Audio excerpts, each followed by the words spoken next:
I've never even thought about race, aside from I have students who are of different races and they react to me differently, and I know that I should be doing something different, but I'm not even sure how best to serve them. The sharp division of people into two main groups. We hold these truths to be self-evident. I was told based upon my race, I'm a criminal. She's got to be so likable that any white girl with a chip on her shoulder will think twice before she starts any trouble. Never hesitate to call your police, day or night. You don't get rid of things just by not thinking about them. You have to do something about them. Pretty soon we'll be grown up and this will be our world and it'll be what we make it. When I became aware of systemic racism is one that I've actually been thinking a lot about, and I've actually started to journal a little bit about it because I can't remember the exact point. But I grew up in an extremely white environment, Lancaster County, conservative, evangelical Christian family. I went to a Christian school in high school that was very white. I was homeschooled for part of my schooling, K-12, and the only people of color that I can remember encountering in my childhood before I went to college was my neighbors across the street, who was an older couple, a black couple, a friend that I had in high school who was adopted, and she was Asian with white parents, and a classmate I had in 9th grade who was black, and I only knew him for a few months because he committed suicide. And when I thought about that, I was like, what does that mean? And I went to a public college, but my circles of friends were very white. And so I think I really only started thinking about race when I became a teacher, because my students certainly were not all white. But I wouldn't say that I was aware of systemic racism even then, because I think I still was coming out of a very colorblind mentality that I grew up in, and colorblindness tries to ignore difference and make everybody the same, but really what it's doing, if you're white, is trying to make everybody default to what you believe is normal, which is whiteness.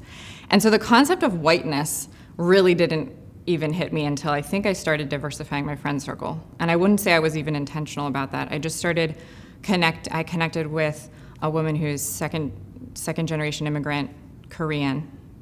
And conversations with her and hearing her story all of a sudden helped me realize she's experienced racism her whole life. I've never even thought about race, aside from I have students who are of different races and they react to me differently, and I know that I should be doing something different, but I'm not even sure how best to serve them. And so I think it wasn't a moment. I think it was a lot of personal interactions with my students and learning how to be a better teacher, and I don't think I ever even got there, because I think my awakening to systemic racism was after I left the classroom and started having more conversations with my friends who are people of color. So I think it's only been in the past couple of years. I think it only slightly predates the 2016 presidential election. And it really was a culmination of diversifying those I follow on social media, so getting a lot more people of color and black voices in my feeds that I was reading stories about and reading perspectives of, and then in person, having close friends who were black women and women of color and men of color. And so I don't know the moment, but systemic racism was something that came to me over time, and usually through reading the individual and collective stories of people of color. And I think that I have a lot of learning still to do, but my awareness of systemic racism is probably a couple years old. When I grew up in an evangelical white environment in my childhood, Jesus was always depicted as white, the disciples were always depicted as white. I conceptually and intellectually knew they were from Northern Africa, Egypt, Middle East, what we would call Middle Eastern area now, but I never saw depictions accurately of what a person living in that environment would look like. So no, I did not see people of color depicted in my religious upbringing. However, I've heard this phrase a lot, and I'm still understanding what it means, but I've heard people saying recently, and I've read people saying that they're trying to decolonize their mind, which I think is a pretty radical statement that I don't want to pretend I know what that means. But what it's made me start thinking about is the process I went through when I did start to question what I had been brought up in broadly. You know, what faith meant to me, what religion meant to me, how it was supposedly guiding my actions then in the political sphere, in my voting. And when I started to question that, one of the things I started to do is seek out texts and movies and shows that made me uncomfortable. And I didn't do this all the time. It's not like I did this all the time, but I did do it intentionally. And what that did in a lot of areas that I never was forced to talk about or actually were taboo in my childhood, it forced me to start seeing them from other people's point of view. And so if we come back to this idea of representation in religion, I don't know what year it was when Megyn Kelly broadly declared that Jesus was white and it became a scandal. I don't even remember what year that was, but I do remember thinking, I don't believe that anymore. And yet I don't know when that happened.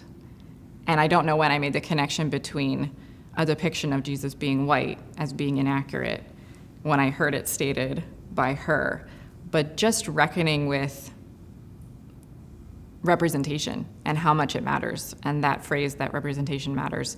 So in culture, I try to, well, first I said I would say at first I tried intentionally to reach out and find creators and books and authors that were written by people of color. I don't think now I necessarily have to, because they're just shows that I like. For example, Insecure is in its 4th season. So I've been watching it for 4 seasons, and I don't intentionally ever think anymore, oh, I'm watching this show. That's not true. It's just a show that I think is amazing. And so similarly, I think when I bought the new Jim Crow by Michelle Alexander, that was an intentional choice. I need to learn more about this topic. I want to hear it from a perspective of someone who is Black. However, now I'll buy books because I heard that the author was amazing, and I will be excited if they're a person of color or somebody coming from a different sexual orientation than I am.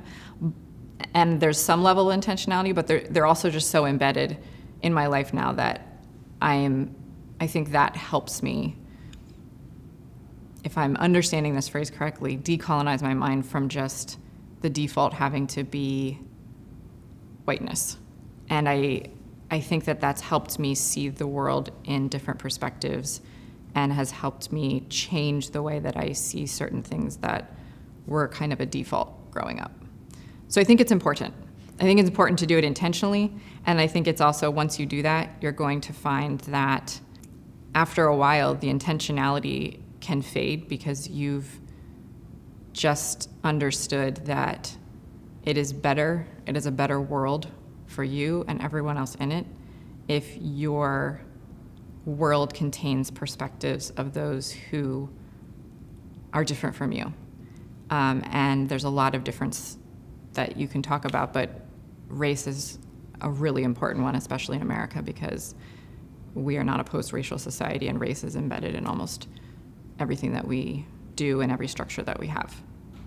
Systemic racism, as a definition to me, in my learning, is an understanding that although people and individuals can be racist or act in racist ways, systemic racism is the idea that systems were built on racist ideologies. And then the people who inhabit those systems don't even need to be individually racist or consciously racist to perpetuate those systems, because now those systems become the quote-unquote normal. So if we think about systemic racism in education, we think about segregation and how schools with white students were much better funded and schools with Black students were not. We think of desegregation and how teachers of color were disproportionately fired because the white teachers were allowed to keep their jobs when forced desegregation happened. So that's a system that I didn't individually participate in, but that system was built in that way. And if that system hasn't ever reckoned with fixing that origin, which I don't believe many of our systems have, then all of us participating in that system and not trying to change it, revolutionize it, or move it forward, then we are participating in a system that was built on racist foundations. And therefore, that's what systemic racism means, is that, yes, it's about individuals collectively, but just because we're not conscious of it or just because we don't identify our actions as being racist doesn't mean that we aren't perpetuating racism because we're participating in a system.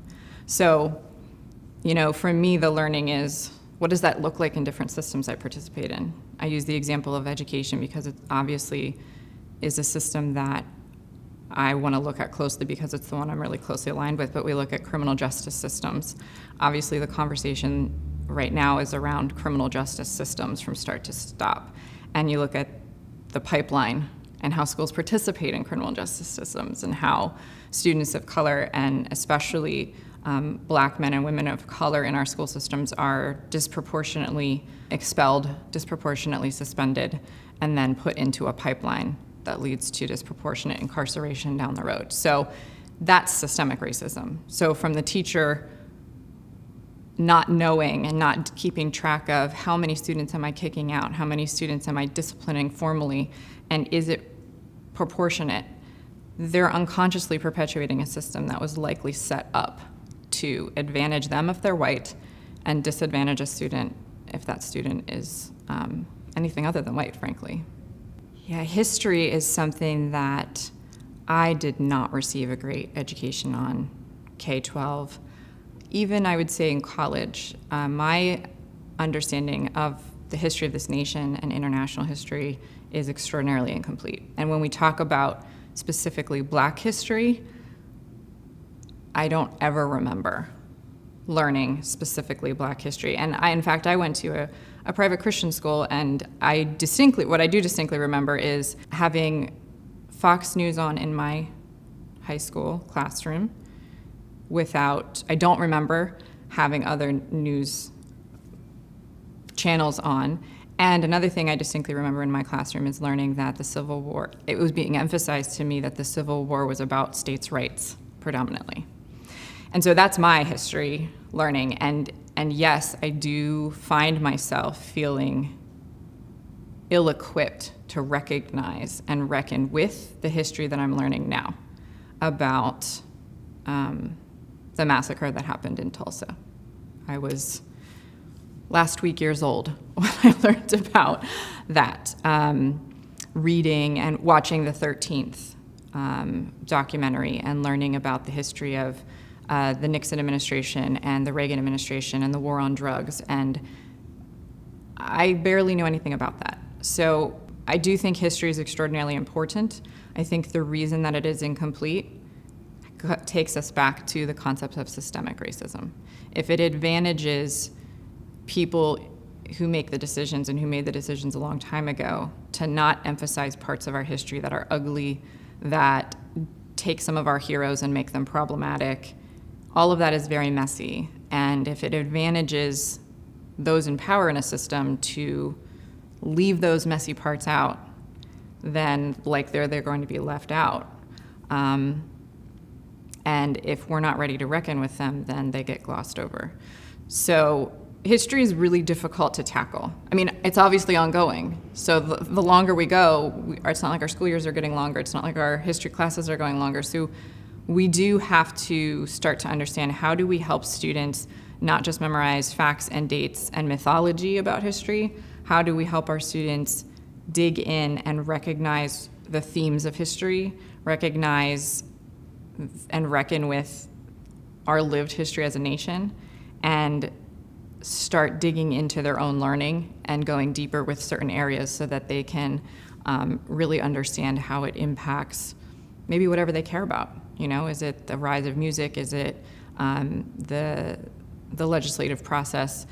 Yeah, I think that we have a long way to go in reckoning with how best systemically to teach history. I think there's some individuals who are doing it amazingly well, but this is another systemic issue. Who are the curriculum companies who are printing the books? What are the standards that every teacher is, being required to teach to? What is the curriculum map that guides their lesson plans? These are all systems that then individuals go and then are enacting. So it's a complex question when it comes to education, but history is a really important part of this moment now because history is being made currently. And it's also about, this history right now is about a lot of history that many of us don't know about. And so that might be why a lot of us are, and when I say us, I mean white people, but I also mean Black men and women who know and have lived these experiences, but they might have been disenfranchised from their own history, and maybe they're only learning it now, and feel that this would have helped them make sense of the world and their own experiences in a more empowering way. So I think history and learning of it and the teaching of it and the grappling with it is hugely important. The idea of Confederate statues and Confederate flags and remnants of the Confederacy being cultural or heritage, I don't think that's inaccurate. What I would question somebody who finds the need to exalt them as a statue is, what part of your heritage are you celebrating? What does that flag mean to you? And have you asked anyone else beyond yourself or your immediate family what that flag means to them? If we look at Germany, the statues and commemorations that they choose to exalt are for the German citizens who suffered under Hitler and Nazi rule at one point in time. And I've been there twice, and I can't claim that I've been in every part of Germany, but what I know is that anything that would exalt those who perpetuated oppression is not allowed. You're not allowed to have a statue commemorating someone who was a Nazi and perpetuated oppression. Instead, we have places where we honor those who were oppressed and who lost their lives, so that we remember that we never want to be back in that place. And if we think about the Confederacy, it was an uprising predicated on the idea that as a white person, I am allowed to own Black people, and my livelihood and my family's wealth is predicated on owning slaves, and I'm willing to die for that. That's what the Confederacy was about. And so if a person wants to talk about Confederate ideology as part of their heritage, I would just want to ask them, which part do you want to exalt of the Confederacy heritage?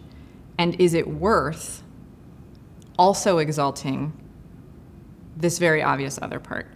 I would want to engage them in a conversation if it's a one-on-one. I mean, broadly, I think that as a country, we should not be exalting those who rose up and were defeated. But individually, I would want to ask more questions, because I would really want to understand what they mean by that. And I would want to understand how much of that is a reactionary place, just like, this is familiar to me, and now you're telling me it's bad, and I'm having a reaction to that, which I think is a normal human reaction, versus how much of that is thoughtfulness. Like, this is familiar to me, and you're telling me it's bad, and I've actually thought about that, and I've actually read something about that, and I've actually figured out what that means. And I think a lot more people are in a reactionary space than a thoughtful space, and so the only person I can change ever is myself. So I can't change another person. So the best thing I could do is ask them questions that help me understand that better, but also I think would challenge them to actually grapple with what their actions are doing in the world. That's what I would do in a one-on-one situation with somebody who has an issue with the Confederacy. I mean, we still know a lot about Nazis, even without Nazi statues. I took students to the Holocaust Museum for 7 years. I know a lot about Nazis, and I don't need a statue to tell me about that. I think statues are meant to remind us of the best parts of our history, not exalt some of the worst parts of our history. And so that to me is the role of statues, and that to me is the role of what we should be doing with history and remembering it. it's easy to ask questions about a system if you already are of the belief that that system should change or that that system has been perpetuating injustice. That's an externalized question. That's an externalized sort of challenge. I think the much harder thing is to ask yourself what role you play in systems, how you've been perpetuating them, and what you're individually going to do about changing that. And so the questions I've been asking myself are, what resources do you individually have that you could be more thoughtful about? And when I think about that, I think of my resources being time, energy, money, and engagement, attention. So I've been asking myself this similar questions to what you've been asking me here. When did I start understanding my whiteness, and what does that tell me about what more I need to learn about it? Where in my life is the way that I show up perpetuating a level of ignorance or showing carelessness that hurts people? That sounds really vague. So what I mean is, in my work and in my personal life, are there times where I am showing up in a way that's really comfortable to me, but acts in such a way to silence or isolate a person of color who might be the only person of color? And am I interrupting them to state my point? These are like very micro actions and reactions. And it's not just about racism. It's also about my own reflection on like who I am and with the power and privilege I show up in a room in. So it could also be an age thing, right? Am I empowering someone who's younger, or am I sort of stepping over and explaining what we should be doing here? And at the same time, I'm thinking about it from a gendered perspective. Who might be interrupting me, and is there a gender role playing there? So I think a lot of the questions I'm asking myself are reflective questions about power broadly and about how I am aware of that power and privilege, recognizing that power and privilege in moments, not just broadly in systems, and then reflecting on the actions I've either taken or want to take. So if I'm thinking about something ahead of time, I could actually try to be intentional about holding a space for listening or recognizing when I'm getting uncomfortable and not reacting to that, but letting myself stay uncomfortable. And, you know, we've been having a lot more conversations in our workplace about race in ways that are expanding beyond the typical people I talk with that about, and they have not been comfortable.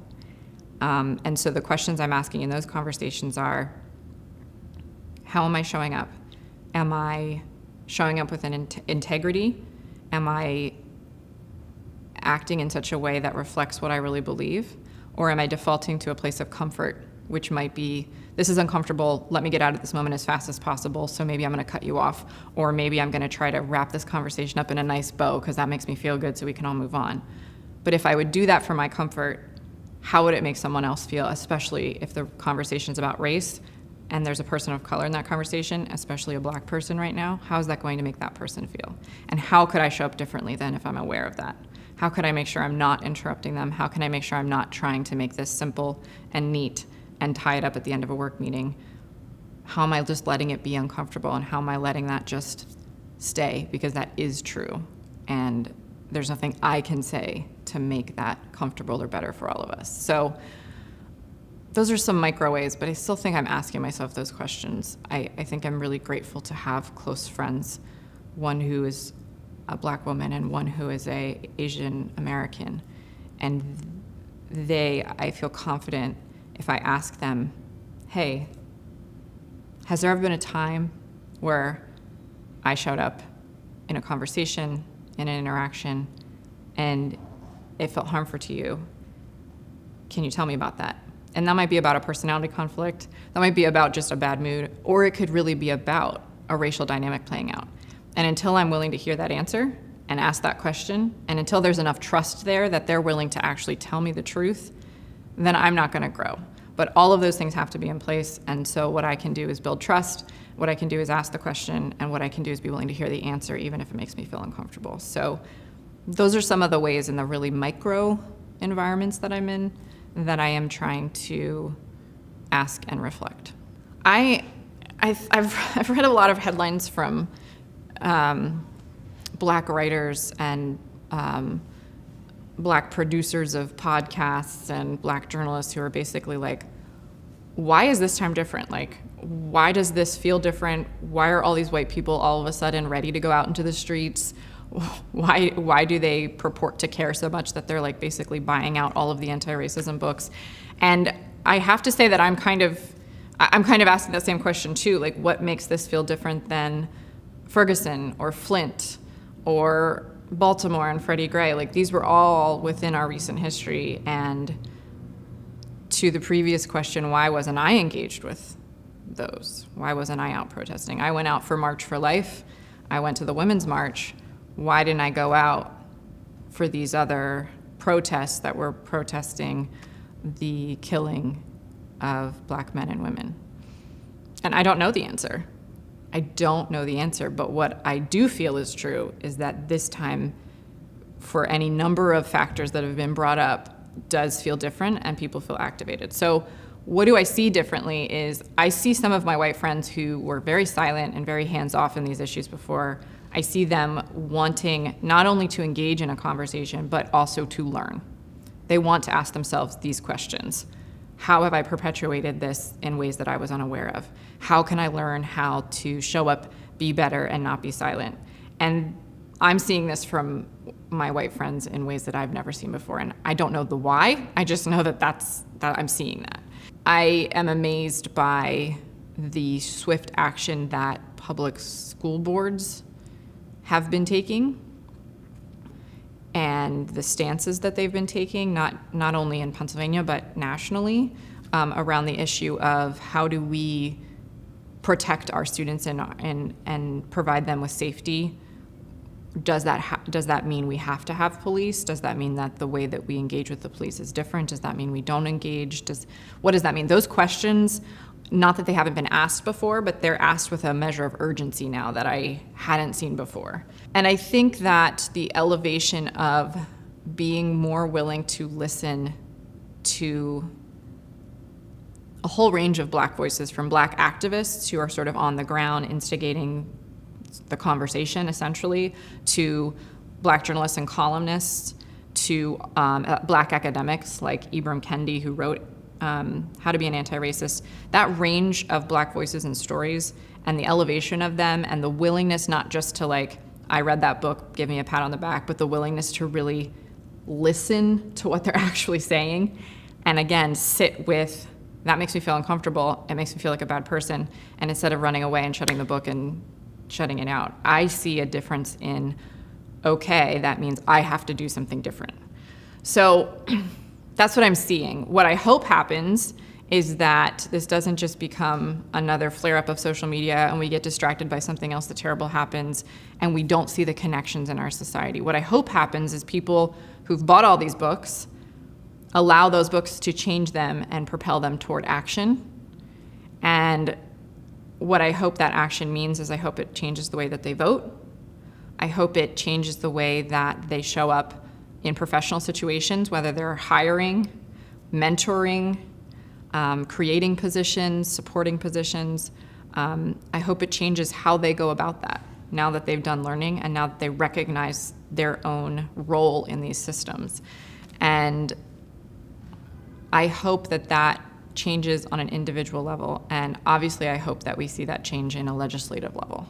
I hope we see our criminal justice system change. I hope we see our school-to-prison pipeline change, but those things are multiple overlapping systems, and they're not going to change overnight.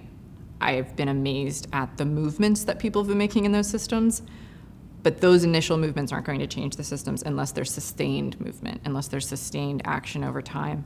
Overlaying. So I hope people recognize that this is ongoing work and this is a start. I hope that they're willing to sustain it and engage with it. And I hope that they recognize that racism isn't just about how they feel toward another person, but that racism is about how they interact with all these systems, political and otherwise, and that the way they interact with those systems changes. Because I think that's the sustainable change that will shift those systems, because the individuals in them are ready to shift them and are ready to work to shift them, because that's what it's going to take. I love what you're doing with this project in that you are elevating voices who are willing to talk about race and willing to talk about their experience with race. And what I hope for all the white people who will watch this is that they don't let this make them just feel something and think, oh, wow, that's awesome, and then they go and make themselves a sandwich. I hope that they watch this and they sit with it, and then they decide what their first action step is beyond this, because that's what it's going to take. And I think our culture is such a consumptive culture. I feel like I'm in such a consumptive culture that it takes a lot of effort to sit with someone's story and allow it to change you and allow it to propel you to action and not just feelings.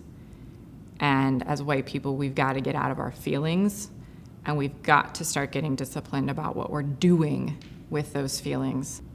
Activism requires acting, and that's a challenge I've been grappling with, and that's what I hope everybody who watches these stories grapples with, is how do these stories propel me to action and not to just feeling. I was in such a learning space because my learning curve was so steep. I didn't have a good grounding in history. I didn't have friends or family of color around me growing up. I didn't go to a school that exposed me to that. So my learning curve was so steep that I think I've spent a lot of years sitting with stories that made me uncomfortable and learning what I didn't learn. And this moment is the same challenge. The challenge that I'm reckoning with, and the one I'm sharing with white viewers, is the one that I'm reckoning with. How do I turn that into action? How do I take my dollars and intentionally stop spending them on Amazon because it's the most convenient thing for me to do? And how do I shift that to a different platform so that my dollars go back to small business owners? This impacts Black business owners as well, so this is an intersection. But how do I get over my discomfort when there's a Black Lives Matter protest in the middle of a pandemic? I didn't join that protest because I had been so strongly outspoken about the previous protests weeks earlier that were Reopen PA, and people showed up without masks, and there were a lot of Confederate flags, and there were a very loud small contingent of those that were basically, promoting a political party and promoting a political ideology that I didn't agree with. But on top of that, they were being dangerous. And I was very outspoken about that. And then a few weeks later, there's a Black Lives Matter protest, and I am conflicted about what I do. So the next one that shows up, how do I take action instead of just thinking about it and talking about it and sharing about it? In my work, how do I elevate uncomfortable topics, even if it's risky? These are action points that I'm grappling with, and that I think this moment is asking of all of us to grapple with, both in our personal and professional lives.